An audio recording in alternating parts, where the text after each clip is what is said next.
go. Recology Sonoma Marin is our Recology. So if you have any more questions beyond what I have to say and you want to go to our website, you have to go to Recology Sonoma Marin because there are a bunch of Recologies all the way down to Southern California, all the way up to Washington, Seattle. Bunch of Recologies. So this is our Recology. All of them take different things because it depends on how their recycling facilities are built or what compost facilities that they're able to haul to. So very specific to us. And Lance, can you remind me real quick how long the presentation is allowed to be? You've got a half hour. Perfect. So just real quick, just to remind you guys, if you didn't know, there are actually California laws that say that we have to recycle and that we have to compost if we're producing over a certain amount. So many places with kitchens have to compost, restaurants, schools, hospitals, places like that. There is a new law that's coming in about a year or so called SB 1383, which is going to be even tighter on that law. So it's going to make it so that anybody over a very small amount of composting, if it's a not residential but commercial facility, is going to have to be composting. So almost everybody at that point is going to have compost. Recycling we've been doing for quite a while, and many of us are pretty used to that. But I'm going to go over what goes in the recycle, the compost, the trash, and a little bit about hazardous waste as well as reuse today. First thing I'm going to go over is recycling. And you see these chasing arrows. These are just to remind you to reduce, reuse, recycle. Just a reminder, these chasing arrows on a product do not necessarily mean that it is recyclable. They will put these chasing arrows on all kinds of things. They'll put it on different kinds of plastics with a number in it, trying to tell you what type of plastic it's made out of. They'll put it on things that were made out of recyclable materials but are no longer recyclable. So you'll see them on all kinds of things. This one just reminds us why we recycle, and we know that we save our Earth's natural resources when we recycle. So it's showing a ton of paper, which is about the size of an elephant. It shows how many trees, oil, water, landfill space, electricity we save when we do this. This is all of our Earth's natural resources that we save when we recycle. So it's very, very important to recycle. This one is showing our recycling sticker. So we put this sticker on our bins or our residential carts to remind people what goes in there. So starting all the way over on the left, we have paper and cardboard, flattening out your cardboard boxes so the trucks aren't just hauling around a lot of air when we don't break those down. Cartons, it's showing milk cartons, juice cartons, all those are okay.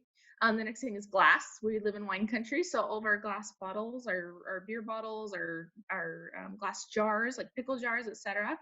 Just making sure that they're all empty. And then the next thing is aluminum and tin. So our aluminum cans, aluminum foil, our tin cans from soup and tuna and pie, all that stuff is fine. Again, making sure it's all empty. And then the last thing that can go into the recycling is plastic, hard, rigid plastic. So plastic is confusing because there's so many things made out of plastic. Almost all of our things these days are made out of plastic, all the way from our computers to our chairs, etc. The only kind of plastic that you can put into the recycling bin are rigid plastic containers. So rigid plastic containers, it's showing in the example on the sticker, are bottles, jugs, like laundry detergent jugs. It's showing other bottles like ketchup, mustard bottles. Other containers it's showing are like the red Solo cups. It's showing tubs like margarine tubs, etc. All those things are hard, rigid plastic containers, things that can be crunched and baled and aren't soft and get stuck in the machinery. So at the bottom of the sticker, it's showing what we can't take. And at the bottom of the sticker, it's showing things like batteries, light bulbs, that's hazardous waste. It's showing styrofoam. Styrofoam is a soft polystyrene that we can't take. General trash would be things like diapers, shoes. You'd be surprised about how many of those we actually get at the facility. It's showing Mylar materials. So Mylar materials would be like candy bar wrappers, chip bags, Capri Sun packages, those little ketchup containers, all those things. Broken dishware. So ceramic isn't something that we can recycle. And then broken glass that's meant to be reused is not able to be recycled. So in the picture, it's showing an example of a broken wine glass, a broken Pyrex dish, or water glass. These glasses are made with different resins that are meant to go through your hot dishwasher over and over again. They're not meant to be melted down and made into something new again. When those get into the stream, they actually cause a big problem for the other kinds of glass It's the reason why a wine bottle can just burst, because it has the different kind of resin in it. So those are not recyclable. They just go into the trash. And then the last part is showing our soft and small plastics. So soft plastics would be like plastic bags, little plastic Ziploc baggies. It's showing, in the example, rubber gloves. Little plastics would be like plastic straws and plastic forks. Usually I say about the smallest plastic we can recycle is like a yogurt cup. That's about probably the smallest. When it just gets too tiny, it has no way to be able to be captured. At the bottom in a big, no circle, it's showing things that we commonly find in the recycling that aren't recyclable. Like we talked about the little plastics, like plastic straws, plastic forks, styrofoam, like the instant lunches, plastic bags, coffee cups. All those things are not able to be recycled. So this one shows where they go. So after you reduce, reuse, and then recycle by putting it into your blue cart at home or blue bin at work, the recycling truck comes and picks it up and drops it off at our materials recycling facility. That's our MRF. At our materials recycling facility, they drop it onto the floor, as you can kind of see in the bottom picture there. This little truck comes and picks it up and drops it into our hopper. Now, when they drop it into the hopper, it gets shot out onto a conveyor belt where there are actual people who are grabbing off the largest things of contamination. So they're grabbing off all the gross stuff people put in there, like diapers and food. They're grabbing off all the contamination that they can, including the plastic bags. Plastic bags are a huge problem for our facility, and I'll go over why in just a moment. But even if you put the most beautiful recycling into a plastic bag, the whole thing is being pulled off. There's nobody there being able to rip open the bags and decide what's in there is good or not. They're not able to do that. I like to make the joke that the belt is going fast. So it's like, I love Lucy fast. You got to grab everything off of there. So once it goes through that, at the end, there is a little rotating spindle. The light stuff will go over the top, heavy stuff goes underneath, and it gets baled and separated into those 4 things we talked about. And in the next picture, you can kind of see some bales of either aluminum cans or plastic bottles or something like that. And then it gets sold to people who make it into something new again. And then hopefully as consumers, we're buying stuff that was made out of recycled material. We're buying our printer paper that's made out of recycled paper, et cetera, so that the circle can continue. And that's basically the circle of recycling. So this next slide shows contamination. This is showing that rotating spindle I was talking about. And I like to use the analogy that if you've ever been vacuuming, there's the little brush on the front of your vacuum that's rotating and picking up all the hair and carpet fibers.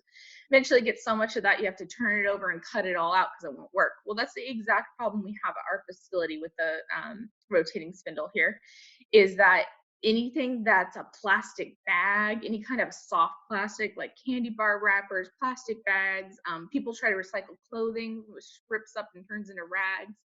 You can see in the right picture at the very bottom, somebody tried to recycle probably a VHS tape or a cassette tape, and there's all the film that's stuck in there. We've got liquids and food waste are a huge contamination. All these things are big problems. So when this happens, when it gets stuck like that, we have to shut the facility down for hours and hours, and this poor guy has to go in there and cut it all out. We have to do that multiple times a day because so many people put in so much contamination. The liquids and food waste are a huge problem because that can get on paper and cardboard. Even if you have a water bottle that has a little bit of water left in it, you think, oh, this is a clean material, water doesn't hurt anything. Well, when water gets on paper and cardboard, once it's baled and it's sitting around, it starts to mold. And then once it's molded, it can no longer be recycled. It ends up getting landfilled. So very important to keep everything clean and dry. The next thing I want to talk about really quickly is China's national sword. So China's national sword is a policy that came into effect in about January 2018. Prior to that, China was saying that they would take our recycling if it was 5% or less contaminated. Well, when they were purchasing it from the United States, they were purchasing about 60% of the United States recyclables and getting it there, and it was contaminated. They were either having to burn it, incinerate it, or landfill it there. So they were buying this stuff and then having to throw it away. So they decided they didn't want our dirty stuff anymore. About 2 years ago, they said, less than 1%, they will take less than 0.5. I think it's 0.3% contamination. It's basically zero.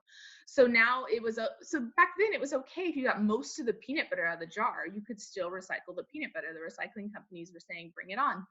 Well, now they're saying, no, we can't take it. If it's not clean, it's not recyclable. So in the picture, it's showing the little deli box here that's full of salad. We actually get so much that it looks literally like that with half the salad still in it. A good zero waste way of doing this would be dumping the food into your compost, or if you're just in the middle of the square and you don't have compost, into the trash. And then if you used a napkin with lunch, you could wipe it out and get all the dressing out, and then it would be clean enough to be recycled. So very, very important for everything to be clean before it's recycled and empty and dry. Real quick, just to touch on hazardous contamination, needles. We get a lot of needles at our facility. Was just a reminder to take care of your needles properly. Remember that there are people that are touching that conveyor belt, and we were having a lot of people get stuck and have to be sent to the hospital. So just a reminder to keep everybody safe. So the next thing I want to talk about is compost. This one's showing the life cycle of compost. So we'll go over what's compostable in a moment, but here we have a banana peel. We put it into our cart at home or at work. The driver comes and picks it up and drops it at a compost facility. Recology Sonoma Marin doesn't own any compost facilities. We just haul to them, so they tell us what we take. So we haul it to them. We drop it off there and they grind it up, and it goes through about 60 to 90 days and it turns into our beautiful black gold, which the farmers then buy, and they love it because it's nutrient rich. It grows our vineyards, it grows our food. It's a wonderful way to keep all of the compost out of the landfill, because once it's in the landfill, it starts to create greenhouse gases. They say about 30% of what we throw into our trash can can actually be composted. So that's all that landfill space and gases that we could be saving. So once that happens, we buy it and the circle starts all over again. So it's a beautiful little circle there. So this is the compost sticker, and you notice all the way on the right-hand side, it's showing all your grass clippings and flowers, because you'll remember when we called your little yard waste cart your yard waste cart. Well, we've stopped calling it that. We started calling it your compost cart or your green waste cart, because it takes so much more than your yard waste. It still takes all your yard waste, but now it takes all your food waste as well.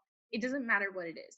Meat, bones, dairy, it can all go in there. If you can eat it, it can go into the compost. It can be processed foods like Oreos, etc. You just would want to remove the packaging and throw that away first. And then besides yard waste and food waste, we also take all dirty paper waste. So dirty paper waste, in the example, it's showing things like coffee filters, tea bags. We've got napkins, paper towels, paper plates, as long as they're truly paper. We can't take like Dixie plates that have like the plastic lining. We don't want any plastic in the compost, because remember, this stuff, when it breaks down, goes to grow our food. So we don't want any plastic in our food. It's showing one of the paper to-go boxes in the middle there. It's showing little wooden stir sticks, little wooden chopsticks. All those things are totally fine to go in there. Pizza boxes, napkins and paper towels, again, can go in there. The only time we wouldn't want a paper towel is if you sprayed it with a chemical. So if you sprayed like Lysol, or you sprayed it with Windex or something like that, we wouldn't want that. If you use something like just water or a vinegar mixture, totally fine. If you just wiped up water, wiped up food, all those things are totally natural and can be eaten. We just don't want any chemicals in there. At the bottom, it's reminding us of things we don't want. So we don't want things like styrofoam or other kinds of trash, again, like diapers, shoes, etc. Glassware, plastics of any kind. It's showing a milk carton that's got a plastic lining on it we don't want. It's showing tin and aluminum. At the bottom, it's showing what we regularly find from restaurants constantly in the compost, or is like when they're being very hasty and they've just ripped off their gloves into the compost bin, or they scraped a plate with the plastic fork and everything. So just a reminder that we don't want those things in there. Another big contaminant that we often find in there, because it's confusing, is over on the right-hand side here. It's showing, it says 100% compostable cup. Anything that looks like it's plastic but says it's compostable has to go into the trash. Compostable plastics are something that none of the compost facilities that we haul to are able to accept. For one thing, they take a very, very long time to degrade. The compost facilities only let their piles sit for about 60 to 90 days, and these things take a very, very long time to compost. The other thing is it's not super duper regulated what's in them, so the farmers don't want to find it and grow our food with it. It's just, again, it's not super regulated. The farmers just aren't happy if it's in their compost, and they'll stop buying the compost if it's in there. So very important that if you have these things, and it looks plastic, so you would think you could recycle that plastic cup because we said plastic cups are recyclable, but it's not plastic. It is made with compostable materials, so it has to go into the trash. So anything that looks plastic would be sometimes little plastic looking forks that say they were made out of potato or corn, all trash. This one shows the compost facility if anybody is interested in what it looks like. First, when we drop it off, it goes through a grinder, and then it goes to that 60 to 90 days windrows process where they churn and they water it and they get it up to a really, really high temperature. And because of that really high temperature, that's why it's okay to put in the meat and the bones and the dairy. You can even put your tissues in there. They're not worried about pathogens or bacteria spreading. It gets so hot, it burns all of that stuff up. And then after that, it goes through a screening process. So then it goes into the machinery where it goes through a screening process where if it fits through the tiny screen and it's decomposed enough, it shoots out the one side. And then anything that doesn't fit through that screen pops out the other and goes to landfill. It's usually used as like landfill cover. But what we're left with is our final compost product, that beautiful black gold that our agricultural people love to buy and grow our food and wine. So what's left is trash. So basically we kind of talked about what was trash because we talked about what we don't want in the recycling, the compost. So again, styrofoam, general trash, anything that's like plastic, like chip bags, candy bar wrappers, plastic bags, things like that, broken dishware. A good thing to tell is if it's a rigid plastic container, it can be recycled. But if you can garbage it up in your hand like a chip bag or a plastic bag, it's not something that can be recycled. At the bottom, it's showing hazardous waste. So we can't take any hazardous waste like batteries, light bulbs, medications, syringes, propane tanks, wet paint, computers, any kind of an electronic. If you can plug it in or it has a screen, it's electronic waste and it's not supposed to go into the trash. So hazardous waste is not something that we take care of. The county takes care of your hazardous waste. They usually have hazardous waste roundups in your cities. So they'll have one in Cloverdale or Healdsburg or Santa Rosa or wherever, usually once or twice a year. There's also hazardous waste facilities where you can make appointments to drop stuff off. A lot of times they'll have electronic waste roundups. So there's usually places that you can take these. And the county has an amazing website called zerowastesonoma.org. Zero Waste Sonoma is our county program that takes care of all that. They have an amazing website that a lot of times will tell you places where you can take these things. They'll often tell you places where you can take other things, like if a place has a plastic bag return or a cork return. Corks into the top of wine bottles are not something that you can recycle with us. They have to go into the trash, but some places have specialty where they'll take it back and they ship it off to a facility that makes them into shoes. So they're definitely a very cool website, zerowastesonoma.org. The other kinds of hazardous waste might be something like chemicals in a bottle. Once you empty out and use that chemical completely, you can recycle that plastic bottle, and the pump on top is not recyclable. It has to go in the trash. But if you still have chemicals left over, it's considered hazardous waste. So the last thing I want to talk about real quick is just trash as a global problem in general. This is actually from the documentary called Trash. Very good documentary, but you can see this gentleman is sitting on a beach that's just full of trash, and that happens either by people leaving stuff where it shouldn't belong. It ends up in the storm drain, it ends up in the creek, which ends up in the ocean. Or some places and in some countries, this is how they deal with their waste. So they just pile it up on a beach. So very important that we take care of our waste properly, because when we don't take care of our waste properly, it can end up hurting animals. This one's showing a lot of sea animals, turtle stuck in plastic, a seal stuck in plastic, a turtle with a plastic straw in its nose.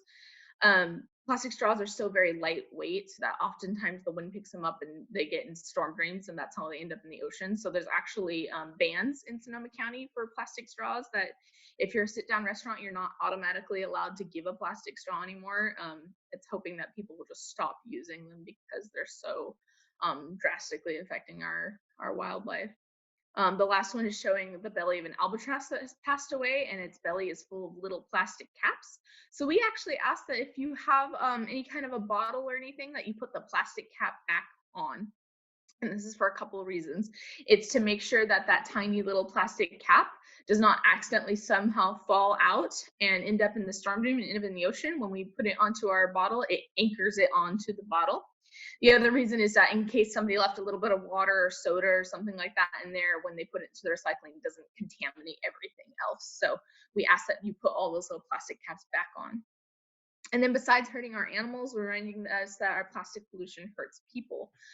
In the top left-hand corner here, it's showing a little piece of plastic called a microplastic. And for those of you who don't know what a microplastic, basically it's just a tiny, tiny piece of plastic. So I like to remind people, out of all the things you can recycle, like paper and glass and tin, these are things that if for some reason they were to end up in the environment over many, many, many, many, many years, they would go back into the earth from where they came. But plastic is a man-made material, and every single plastic that has ever been made is still here today.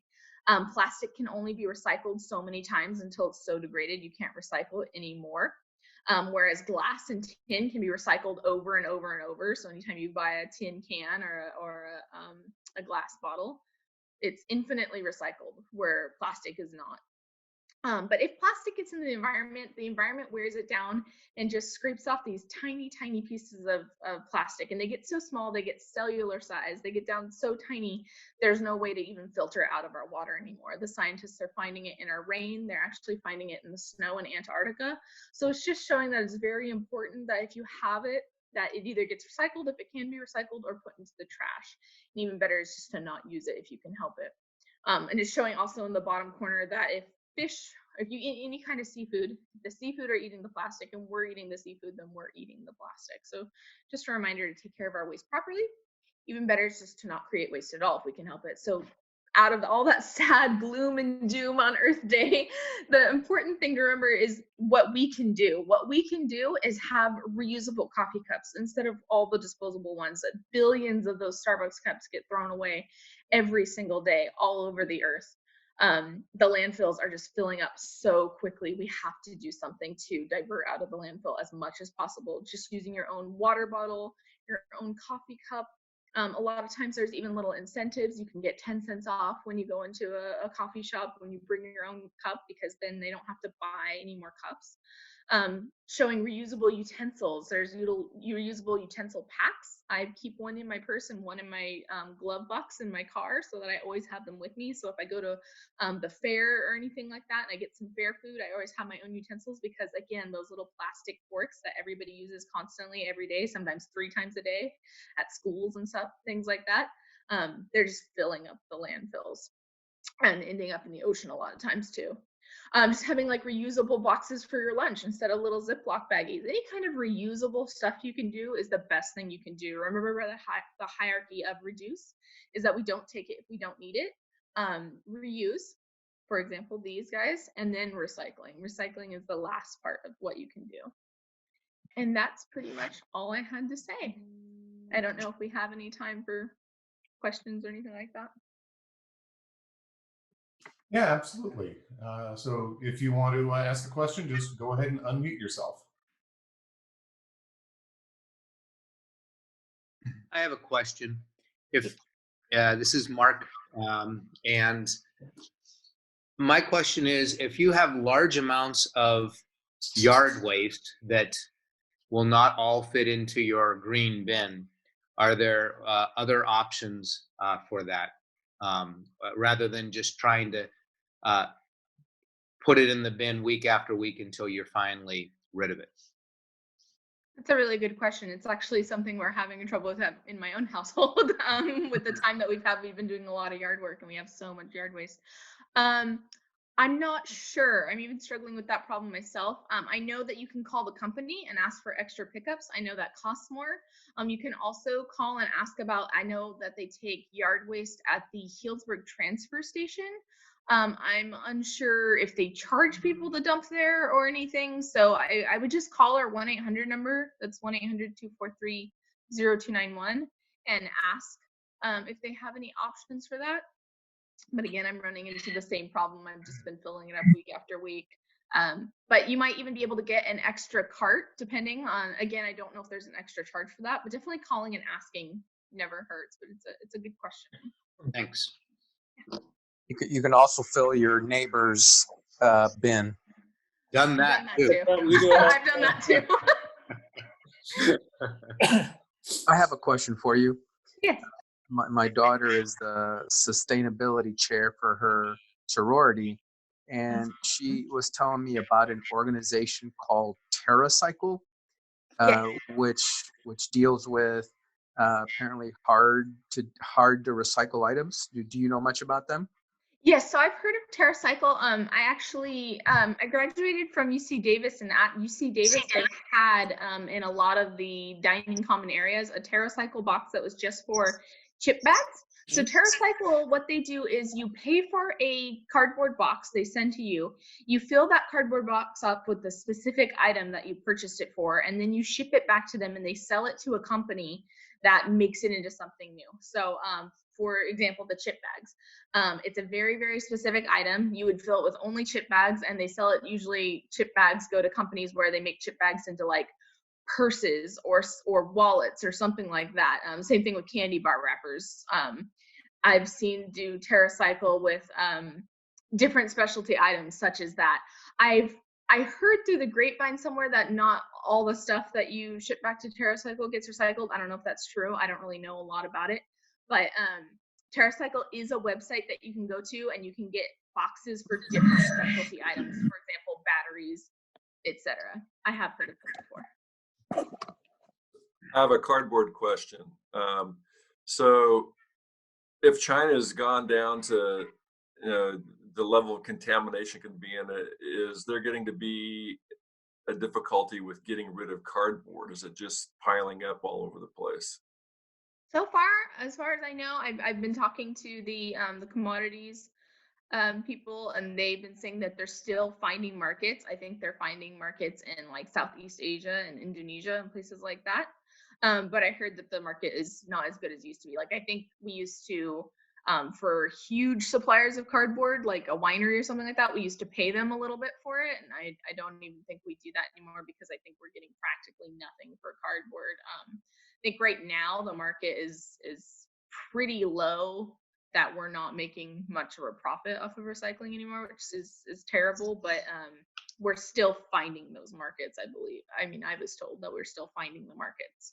They're just harder to find now. And you can imagine with China enacting the national sword, they've actually stopped, for the most part, taking any recyclables from the United States. So the entire United States right now is scrambling to find markets, and everybody can be very, very picky. So the cleaner it is, the more we're able to find a market for it. If it's not clean and nobody wants it, we're ending up having to landfill it. Is there any movement towards, like when you go to the store, almost everything's in a plastic something. Are there any movements to like have manufacturers or food producers stop using plastic? It's a good question. I've heard that there are things like I know the bottle bill was coming into effect. Definitely voting if you see it, and then there's just the reminder that we vote with our dollar. So the more as human beings we decide that we don't want something and we stop buying it, the more likely they'll start to change their ways. So there's voting, actual voting. If you see any kind of bills that pop up that talk about manufacturers being in charge of all that waste that they're putting on everything, and then just voting with our dollar in general. But I know what you mean. A lot of stuff just comes wrapped in plastic. It makes it hard to find zero waste alternatives. And with coronavirus right now, it's even harder, because I used to be able to go to my local Oliver's market and just bring in my own container to put, like, if I went to the meat department, I could have them just put steak in my own container, and then I would have no plastic whatsoever. And now that's not the case. They're not doing any reusable cups at Starbucks or any reusable containers. They've stopped the bulk refills where people can, they're afraid people can get their germs in there. Those were all great ways to avoid plastic, and it's very hard nowadays. In Healdsburg, they using recycling um, area has closed down. Is your company Recology responsible for that, or who So is you're probably responsible? talking about where you could take your like bottles and cans and get your CRV, your California Redemption Value. Is that what you're talking about? No, I'm talking about appliances and equipment that we're able to drop off at the I used to call it the recycle center off Alexander Valley Road, and they're closing that down, so you can't drop off your old appliances, washing machines, whatever. I'm not sure. I don't think that Recology owns that. I think what we have is the transfer station in Healdsburg. I don't The think transfer station, that's what I'm talking about. is that right? the transfer station. Okay, then that sounds Yes. like it might be Recology, because I think we own that transfer station unless Republic owns it and we just use it to haul it. It just depends. But again, if you called our 1-800 number, they might be able to get your question answered, whether that's Recology or Yeah, Republic. I've been up there. I've been up there. All they said is that we're closing down the recycle section, so you can't drop. Because people are going there, and people even make a business out of it. They'll pick up stuff and sell it, so on and so forth. Okay, thank you. Yeah, no, I'm not sure. I'm sorry about that. That sounds like that really stinks, because it sounds like it was a great way to reuse stuff, but I'm unsure Exactly. why it It was was. being shut down. It's a good question. I got a question on the conveyor belt. Let's say they have the paper and the aluminum cans in it, and let's say there's food in it. It gets pulled out. And the reason I'm bringing it up, I was on a crop mobster Zoom seminar, and that question came up. What's done with, let's say, a watermelon rind? Is that goes to landfill, or is there a special bucket that the worker grabs, sticks it in, and it goes to the green waste? It does end up, if anything that's culled out of the recycling, all goes to landfill. It all gets mixed together with the other landfill stuff. There's no way for the workers to separate out the food waste specifically. A lot of times, if there's food waste, it's usually gooey, and like there's no way to scoop it up and get it out of the way. Or it's inside something like a plastic container or something. There's no way for them to break it open and get it out. Like I said, the plastic bags that happen, that all just goes to landfills. So there isn't any way to, at the moment, to get any kind of food waste off of the belt and into like a compost container. Anything, it all just goes into one big pile that ends up going to landfill. Thank you. Is there any solution for dealing with shredded paper? Because you can't really put it in the recycling bin because it's going to blow everywhere. Correct. Yeah. So we don't have any way to recycle shredded paper. It's just too tiny. Usually, so for paper, anything smaller than like a Post-it note can't be recycled, but it can be composted. So if you have any shreds of paper smaller than a Post-it note, even like a business card, if it doesn't have any kind of like aluminum, whatever put into it, those can go into your compost. So we usually tell residents about one paper bag full of shredded paper per week. Just make sure you kind of like roll up the top so that it doesn't, blow everywhere. But yeah, we can compost shredded paper. For any companies that are producing tons of shredded paper, they usually go through a shredding company that take care of it properly after that. But for residents, a paper bag full. So shredded paper from my office should go in the compost? Correct. You buy a special bag from Garrett's for the shredded paper, and it takes a lot more paper than a regular grocery bag. And that's what we've done with it, and that's what we were told to do with it. So yeah, I can understand how that'd be confusing. Yeah. So if you're putting it into, if you are putting it into a plastic bag, you'd have to put it into the trash. We don't have any way to recycle it, but you definitely, if you want to get that recycled, composted, I would put it into a paper bag. But I get where the confusion is coming for. I've seen those shredded paper plastic bags before. Well, no, this is not paper. This is a paper bag. You buy the paper bag at Garrett's, and Oh, it's totally paper. And I think it's about 5 times bigger than a regular shopping bag. I think the compost facilities are not okay with receiving basically almost a whole cart full of compost that's just shredded paper. Okay. They want it to all be mixed in. So I heard that our company was telling residents a grocery bag, paper bag once a week. I'm sure if you have those bags, you could probably just use them until you're out of them. But then from then on, I think they want small amounts per week. I think they think if you have larger than a small paper bag per week, that it's like a larger scale, and that it needs to be going through like a shredding company. I think that's confusing. I understand that. In terms of the composting, there's often sort of like with shreds, there might be envelopes with little plastic windows, or with tea bags, there's little metal staples on it. So how much do we need to get those things out? That's a good question. So I've heard that too about tape on the outside of like your cardboard boxes. So you get that Amazon box. I've heard that technically tape and the little plastic windows inside envelopes are oh, are you talking about shredding the envelope for composting? Okay, I was thinking about recycling, because I know folks. Okay, so if you were recycling that envelope with the little plastic window, they're saying that they'll still accept those, even though technically the plastic window is something that they're not really able to take, but they're still accepting them. I think when they get to the recycling places, they're somehow finding a way to pull it apart. For composting, yes, you can't have any plastic in there. So if I'm composting an envelope, I would rip out the part that has the window, put that into the trash, and then you can shred the envelope for composting. With the little staple in the tea bags, they're saying that's not a problem. It's such a very, very minuscule amount of metal that it just gets filtered out in the end.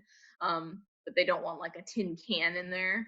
It's a very different kind of metal. So they're saying the little staple in the tea bag is okay. But the other thing about tea bags that you have to be careful with is a lot of tea bags these days are made of, the little sachet is not made of like coffee filter material. It's made of plastic.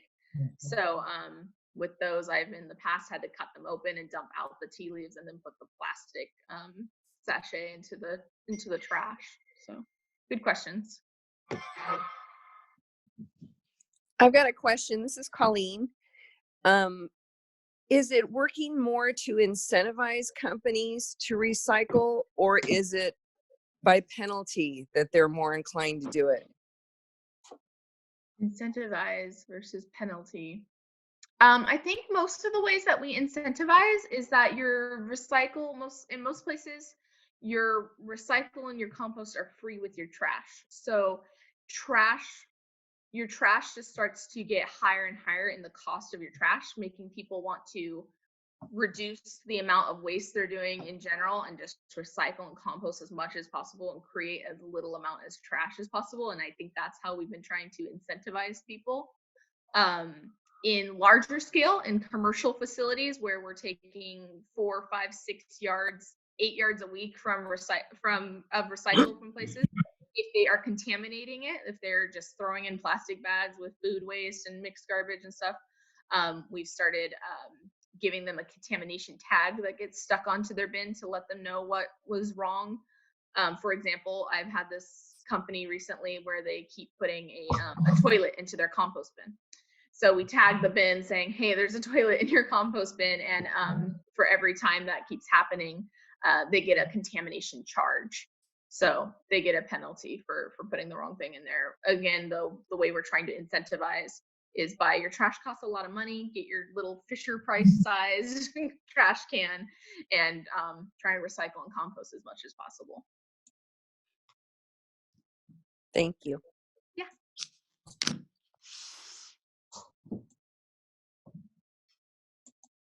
All right, I think that's all the time we've got for questions. Thank you so much for sharing all this good information with us today.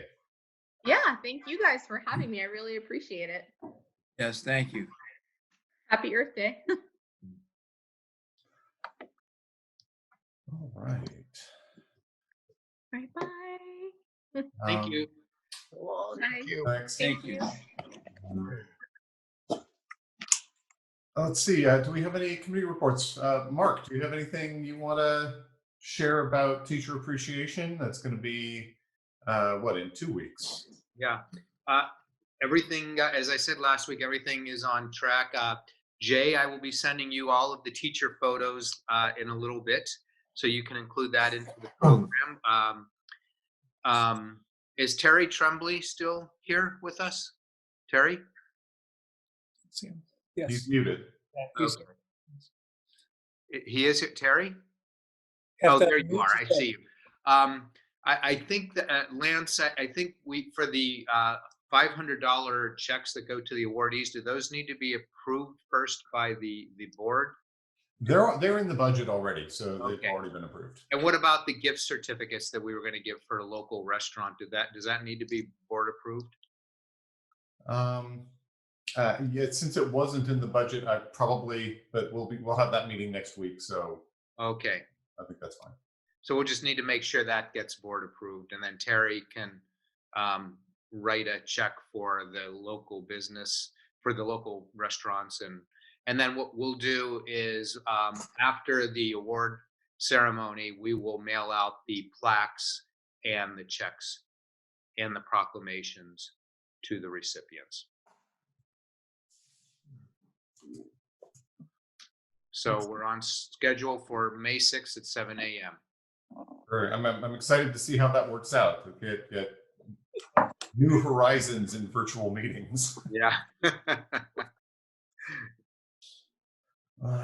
Let's see. Any other announcements? President Lance, this is Larry. Larry?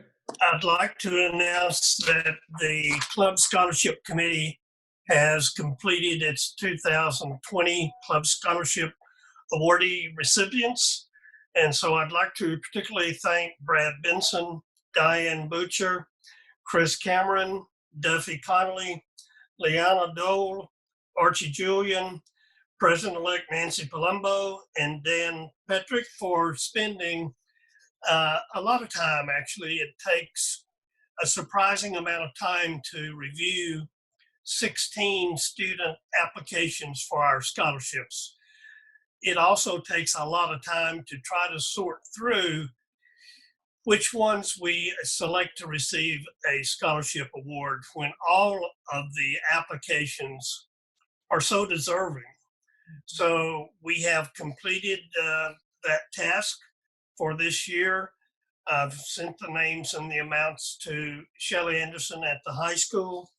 As soon as she tells me that she has notified the students, then I'll be sharing with the club the names of the 8 award recipients for this year. But I think it was a good thing to have 9 of us on the scholarship committee this year.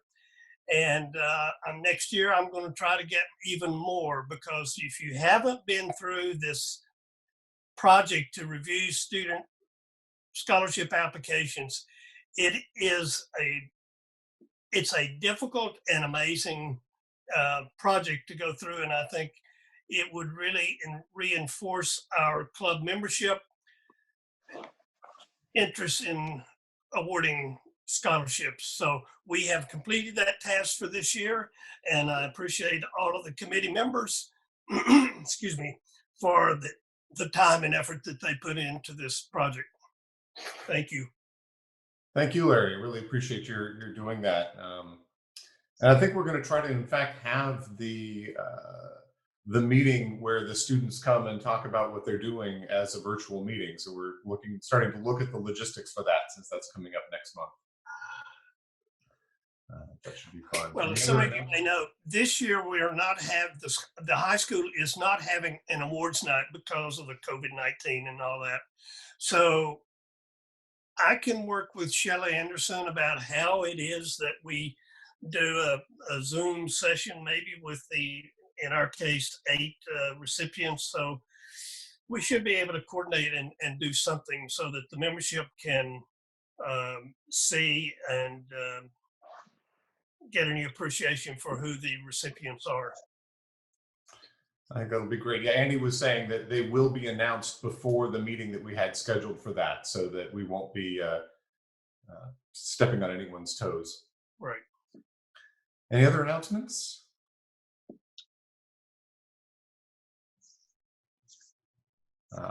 Lance, Yes.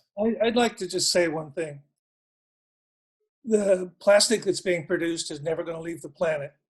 And the only reason we take this plastic on is for our convenience. There's no reason we've lived for millions of years on this planet without plastic. And we can go back to living without plastic. And we need to stop being resistant of removing plastic from our environment, because we can do without it. That's all I'd like to say about that. Thanks. Thanks, Jay. Archie, do we have any people that need to be recognized? I have nothing on my list to recognize today. If there anyone out there who has seen something remarkable they'd like to share with the club.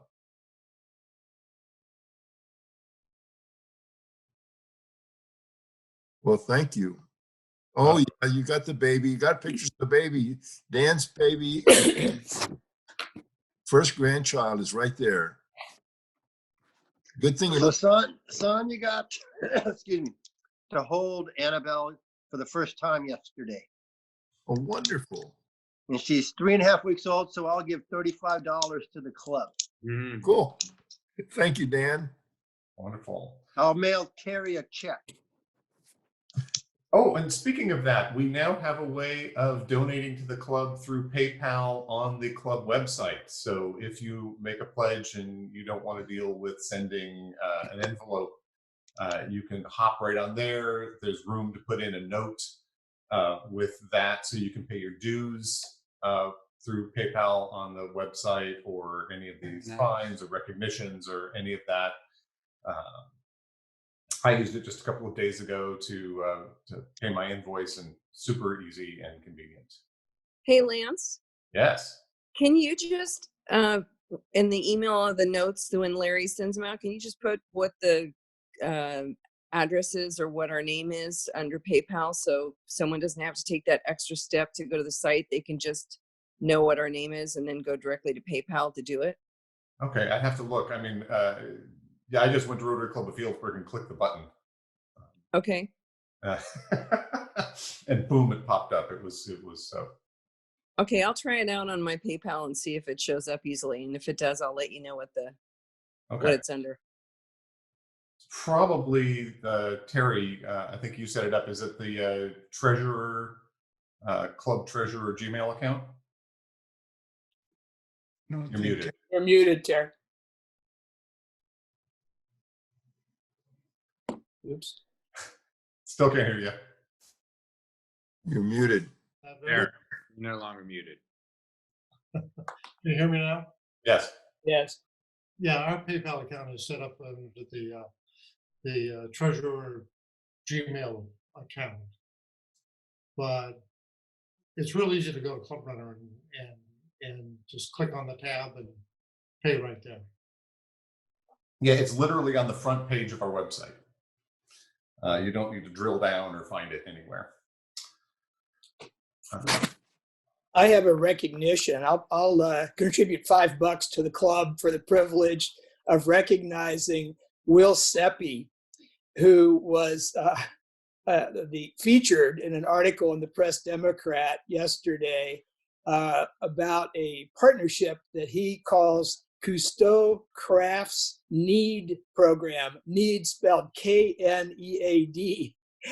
And the program is for Cousteaus to bake up to 20,000 loaves of bread a month for the needy, basically give them away. And the bakery is going to cover the cost of the first 2,500 loaves of bread. And the article says he's asking people to buy a loaf for $5 and contribute it to this project, and the bakery will match that loaf with another loaf. So you give $5 and you're basically giving 2 loaves of bread to the Redwood Empire Food Bank or the Sonoma Family Meal Program, and that they're going to actually distribute the bread. Cousteau's just baking it. And so Will has been the prime mover in this. And talk about service above self. I mean, Will should be called out for his really jumping in to I make agree. it happen. And if Absolutely. you And in fact, this was the next item on the agenda, was to talk about that. Not only will Cousteau match it, we have had members come up to me talking about this, and they're also putting up a match challenge. So if you donate to the Cousteau Needs program through the club, we have a member match for up to $1,000 in donations. great. So There's it's more of for that. your $5, you're getting 4 loaves of bread donated. So the website is called Cousteau.shop, SHOP. You can go there if you want to give a loaf of bread. I'm not sure how we do that through the club, Lance. Right. So you should donate probably through the PayPal link, or send a check, let Terry know, and then the club can cut a check to Will for the full amount. You know, then obviously it'll be matched by the anonymous members who've stepped up for that. Right. Can you put that in the notes, Larry, so that everybody can see that link? You mean the PayPal link? Not the PayPal link, but the Cousteau and where you can purchase that Yeah, from? the website, it's basically Cousteau.shop. If you put that into Google, it'll come up. Right. But if you go directly to Cousteau, you don't get matched by the members. Right. You just get matched by Cousteau. Oh, I see. Okay. So you get an extra doubling if you do it through the club. So I encourage people to jump in, since you know, that's if we get $1,000 in donations from members, that's $2,000 to Cousteau. You know, And you'll also get points for your Jack Vallegra fellowship too, I believe. that's true. You're right. So that would qualify for your JVF awards, which I guess we probably won't be doing at a party at the end of the year, but we'll at least have a virtual award ceremony of some sort. It's I will confirm too, having been doing food distribution, that bread is very hard to come by right now. We've actually had to supplement with saltine crackers because there's just not enough bread. So it's great that this is happening, because we're finding that we're having a very challenging time getting a hold of bread too. So Yeah, and there's no flour left in Safeway. I noticed that. That's amazing. You can't buy flour. Yeah, I suspect that normally, in fact, they don't sell much of it, and now everyone's my social media is full of people baking. There's plenty at Costco. Good to know. All right. Any final thoughts? Well, thank you. You know, I thought that was a good talk from Emily Harris. Lots of questions. This whole recycling and composting, what you can and can't put in, has turned into such a fraught issue. Oh, Diane, do you have your hand up? I did. It's a shameless plug for myself and my business, but I'll pay. Okay. I'm going to be on Instagram Live tomorrow with Chef Charlie Palmer at 1 p.m. So if anyone needs an excuse to open a bottle of wine at 1 in the afternoon, this is it. Charlie's going to be at his house and making, it's a pigs and Pinot thing. So he's going to be making some pork dish and drinking Booker wine. And then I'm going to be chatting with him while also enjoying a glass of Booker wine. So I'm hoping to get, so The other folks that have done it have gotten about 160 viewers on Instagram, and I'm hoping to beat that number because I'm a competitive person at heart. So I would like, I will donate 25 cents per viewer. So if we get 160, then that's $40 to the club. If we get 200, that's $50 to the club. So if you all wanted to tune in, it's at Charlie's Instagram site. It's Chef, on Instagram, he's Chef Charlie Palmer. And that's tomorrow at 1. Awesome. So, cheers. That's a good challenge. So Diane, I'm not an Instagram kind of guy, but tell me again, how do you find this thing tomorrow at 1 o'clock? You go onto Instagram, you probably have to create an account for yourself, and then you search for Chef Charlie Palmer, and he will pop up, his page will pop up. In the upper left-hand corner, there's going to be a little round picture of him, and around that round picture, it's going to have a red halo. If you click on that picture, it will take you straight to the Instagram Live. Thank you. Sure. If I'm not able to do that, I will be there with you in spirit at least. Thank you. I'll put in 25 cents for Larry Orr. I'll be sure to do that. All righty. And I think for visiting Rotarians, oh, Nancy, were you waving to say something? Sure. Thank you. If I just wanted to follow up on the hands-on volunteering opportunities. I haven't heard back yet from the food bank, our food pantry rather. They're still going to get back to me about a day where they will need our help delivering meals to seniors in Healdsburg and Geyserville areas. We won't have to package the food, which I originally was under the impression we would, but they've got people to do that. We can just jump in and drive meals. So I will keep you informed once I hear about that. Colleen and Lance both sent out an email from our food bank in Santa Rosa where they do need people to help deliver. So that's something we can do on our own. And I would encourage that if you're anxious to get out and do something physical to help people. The third thing I wanted to find out, Lance, is are we starting to donate our money to our food pantry from our breakfast meals? Has that started yet? Terry? Yes, that's how, we haven't sent a check out yet, but we are accounting for that, yes. The last the April invoices all included $40 for that purpose. So everyone, make sure you pay up on your invoices because Terry needs to have the money in hand before he starts writing the checks on the outbound side. So double check to make sure you're up and current on all of your dues. That'll help us get the money out to these organizations. President Lance, are you going to do a Zoom virtual session for the Board of Director meeting? Yes. And any of our members can join that?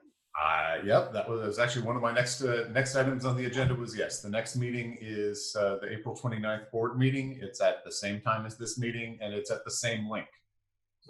So you just join exactly the same way. It's if you're still doing your red to blue and you haven't been to a board meeting yet, that's one of those requirements. So encourage you to jump on the board meeting and participate. Everyone's welcome, and even though only the board members can actually vote, everyone's input and thoughts are always good.